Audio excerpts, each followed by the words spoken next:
ایران اور اسرائیل کے درمیان جاری کشیدگی نے شدت اختیار کر لی ہے۔ ایران نے ہفتہ کی صبح اسرائیل پر 5واں بڑا میزائل حملہ کر دیا۔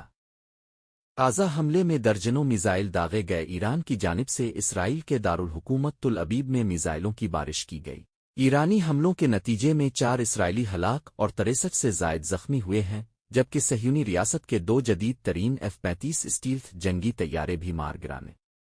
اسرائیلی میڈیا کے مطابق دھماکوں کی آوازیں تل ابیب، یروشلم اور گش دان میں سنی گئیں، جس سے شہریوں میں خوف و ہراس پھیل گیا اور شہریوں کو محفوظ مقامات پر منتقل ہونے کی ہدایت کی گئی۔ تل ابیب میں اسرائیلی جوہری تحقیقی مرکز کو بھی نشانہ بنایا گیا۔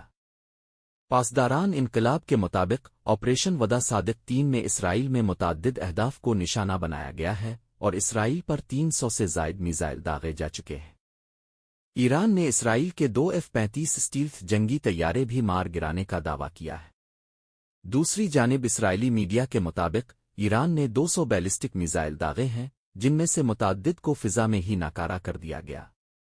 اسرائیلی میڈیا کے مطابق ایران کی جانب سے داغے گئے میزائل تل ابیب میں مختلف مقامات پر گرے، جن میں ایک اسرائیلی وزارت دفاع کی عمارت بھی شامل ہے، جبکہ گش دان میں بھی 2 ایرانی میزائل گرنے کی اطلاعات ہیں۔ حملے کے نتیجے میں شدید آگ بھڑک اٹھی۔